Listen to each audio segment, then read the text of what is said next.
जाकर के बात करेगी, इस बात को आप नोट करिए। आप बताओ, देश है, देश तो एक है। आप झांक के देखो दिल्ली, झांक के देखो चले जाओ पंजाब। देश में 2 प्रदेश है, संविधान एक है। 2 प्रदेश में घरेलू बिजली का बिल माफ है। तो ओम प्रकाश राजभर तो यही चाहता है कि जब पंजाब और दिल्ली में घरेलू बिजली का बिल माफ है तो उत्तर प्रदेश में भी घरेलू बिजली का बिल माफ होना चाहिए। बताओ कितना लोग माफ कराना चाहते हैं? चाहते तो सब लोग हो, लेकिन लड़ाई कौन लड़ेगा? देखो आगे, आप ये मत सोचो हम जिस मुकाम पे लगे हैं, जो बात 543 मेंबर ऑफ पार्लियामेंट, 543 सांसदों की हैसियत नहीं है कि जो तोरी तेरी बीमारी प्रधानमंत्री के सामने कह दे, वो हैसियत तेरे नेता ओम प्रकाश राजभर के पास है। सीना ठोक के बोला और कहा कि मान्यवर, दुनिया के तमाम देशों में गरीबों का इलाज फ्री हो रहा है। आप बड़े उदारवादी हो, गरीबों की बात बहुत करते हो, तमाम योजना गरीबों के इलाज के लिए तो बनाओ, लेकिन सारी योजना बंद करो, एक योजना लागू करो। कोई गरीब किसी जाति धर्म का हो, बीमार होता है ऑपरेशन कराना, चाहे वो प्राइवेट में इलाज करावे चाहे सरकारी में, जितना रुपया लगे उतना रुपया सरकार दे।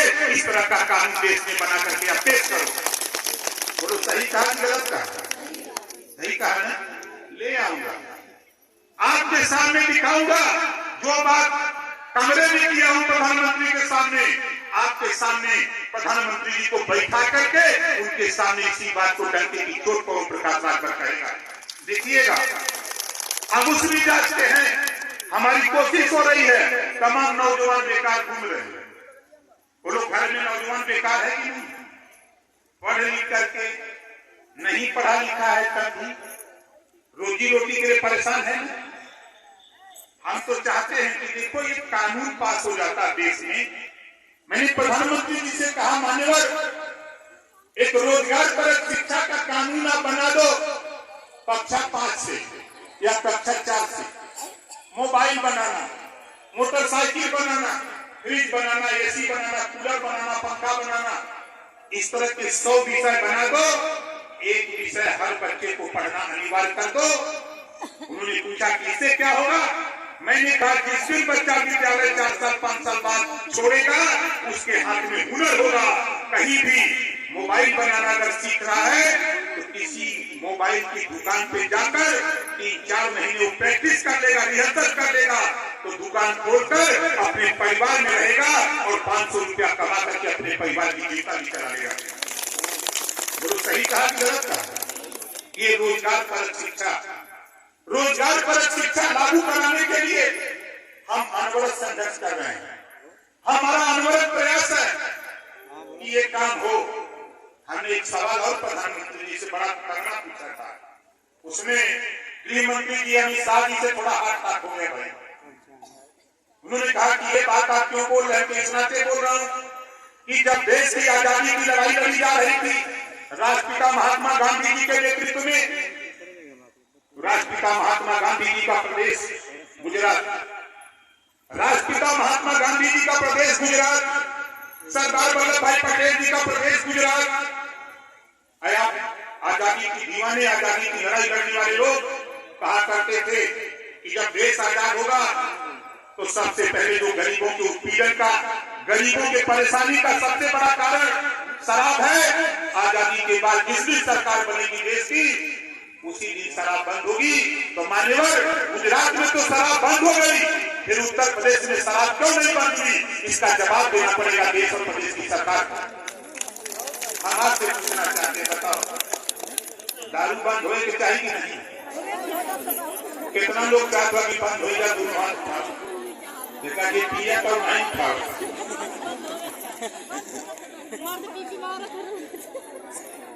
देखो घबराओ नहीं, हम लोग शुरू में देखिए हमारे मनोज का खबर खड़ा हो जाइए, जोरदार ताली बजा करके स्वागत करिए। इनको भी समझा दिए, समझ गए। अब ये भीतर भीतर काम चालू कर दिया, समझ रहे हैं? सोनू जायसवाल इन्हों के समझ में आ गया कि जब बाबा साहब डॉक्टर अंबेडकर जी ने कहा कि political power is the master की, राजनीति एक ऐसी चाबी है जिसे सभी बंद ताले खोले जा सकते हैं। और आज के तारीख में योगी आदित्यनाथ जी मुख्यमंत्री हैं आपके वोट के दम पर। आज देश के प्रधानमंत्री माननीय नरेंद्र मोदी जी हैं तो हमारे आपके वोट के दम पर है। हम आप वोट देना बंद कर दे तो मुख्यमंत्री और प्रधानमंत्री बनना बंद हो जाएगा। ये पावर आपके पास है।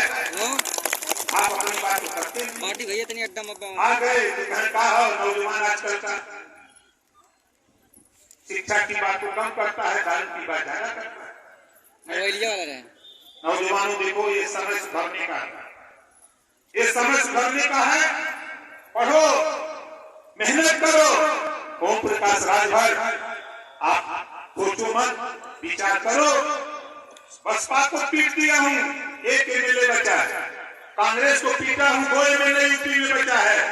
इसी लोकसभा के चुनाव में समाजवादी पार्टी को पीटूंगा, समझ में आ जाएगा। उसकी बात को लड़ाई समझ लो। अब आप क्योंकि अभी हम दोस्ती किए हैं, है ना? 24 के बाद खेला होगा, 24 के बाद तो यूपी में खेला होगा, अब बहुत तगड़ा खेला होगा। हम जहां भी रहते हैं सीना ठोक के रहते हैं, हिस्सा चाहिए। अगर मैं मंत्री पद का लालची होता तो मंत्री तो बना, क्यों इस्तीफा देता? हम भी जूता लेके, रुमाल लेके जूता पोंछते तो हम भी मंत्री बन के रहते। लेकिन मेरा वो मकसद नहीं था। मेरा मकसद वो था कि जो 27% पिछड़ों को आरक्षण लागू है, उस लड़ाई को हमने लड़ करके पूरे रिटायर्ड जज हाई कोर्ट माननीय राघवेंद्र सिंह जी के नेतृत्व में येवी जी से कहकर के कमेटी बनाया, 7, 9, 11 बंटवारा करा दिया। पिछड़ा को 7, अति पिछड़ा को 9, सर्वाधिक पिछड़ा को 11।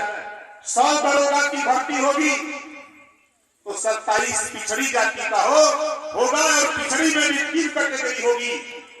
जो सबसे मजबूत पिछड़ा में है वो 7%, जो उससे कमजोर है वो 9%, जो सबसे कमजोर है उसको 11% देने का हमने जांच करा करके रिपोर्ट तैयार करा दिया। जब लागू करने की बात आई तो लागू नहीं हुआ। लोगों ने हमको समझाया कि इस चुनाव में नहीं लागू होगा। हमने कहा कि अब ओम प्रकाश राजभर चला, जय सुहेल थमा दिया इस्तीफा गृह मंत्री जी को, प्रधानमंत्री को, और वहां से आ गया लखनऊ, मुख्यमंत्री को इस्तीफा दे दिया और जाके राज्यपाल को लेकर के मैदान जंग आके खड़ा हो गया कि हमारी लड़ाई अब आप सामने सामने होगी। हम भी बोलेंगे, आप भी बोलो, हम जनता के बीच में जनता को जागृत करेंगे। हम तो दे दिया इस्तीफा।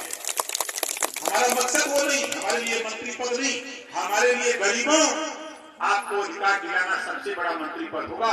जिस दिन हम आपको अधिकार दिला देंगे उस दिन हमारी लड़ाई का विजय होगा। और राजभर भाइयों, आप बताओ, 500 साल भगवान राम को मंदिर में ले आने में लगा भारतीय जनता पार्टी को। 500 साल लगा ना। 161 साल supreme court, high court, lower court मुकदमा लड़े। देखो ओम प्रकाश राजभर के संघर्ष आपने थोड़ी सी ताकत दिया। 20 साल के अंदर महाराजा सुहेल देव जी को बहराइच में लाकर 50 फुट ऊंची मूर्ति लगवा करके दिखवा दिया। ले चलूंगा आपको, अभी उद्घाटन हो जाने दो, ले चलूंगा आपको दिखाने कि जहां हमारे महाराजा सुहेल देव जी 50 फुट ऊंची मूर्ति और 10,000 करोड़ रुपए की लागत से पार्क बनवाया। उसका सौंदर्यीकरण, कुटला नदी जो है तो उसके नहाने का जो सीढ़ी, सारी व्यवस्था तैयार करा दिया हूँ। सिर्फ उद्घाटन होना बाकी है। 20 साल के अंदर ये तेरे संघर्षों की देन है कि तेरे राजा को लाकर के खड़ा कर दिया। कल मैं आ रहा था बस में, ये उतरा तो मुख्यमंत्री जी मिले। मुख्यमंत्री जी ने कहा कि ओम प्रकाश जी 500 साल देखो लगा भगवान राम को ले आने में। हमने कहा कि हमें तो 20 साल लगा। कहा कैसे? हमके आप भी गए थे ना कि बहराइच, आपने देखा कुबला नदी? हाँ हाँ, ये तो भाई बात सही कह रहे हो, आप नहीं आए होते तो महाराजा सुहेलदेव जी की मूर्ति वहां नहीं लगी होती। ये मुख्यमंत्री कह रहे हैं, 20 साल की देन है। और आज हम तो नौजवानों को बधाई दूंगा, मोटरसाइकिल से आ रहे थे, पीछे मैं देख रहा था, दिखा था राजभर जी, दिखा था हमारे कुछ नौजवान आ रहे थे मोटरसाइकिल से जुलूस लेके आगे, तो उनके गंजी पर पीछे लिखा था राजभर जी। कल क्या थे? कल क्या थे? ये पार्टी की देन है साथियों कि आज जो कल तक आप अपमान की दृष्टि देखे जाते थे, आज सम्मान के साथ आप देखे जाते हो। आपको बुलाया जाता है तो सम्मान के साथ बुलाया जाता है।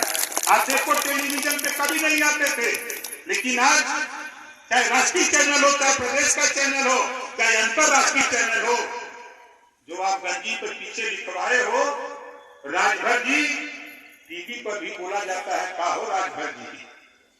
बोलो सही है गलत है? आप उठा के देखो, गूगल बाबा को मजबूर कर दिया अपने इतिहास के लिए, गूगल बाबा को भी मजबूर कर दिया, देश के प्रधानमंत्री को मजबूर कर दिया, देश के राष्ट्रपति को, गृहमंत्री को, मुख्यमंत्री को, सारे दल के नेताओं को मजबूर कर दिया कि अब आपको भी महाराजा सुहेलदेव जी की जय बोलना पड़ेगा, वरना हालत बिगाड़ देंगे महाराजा सुहेलदेव।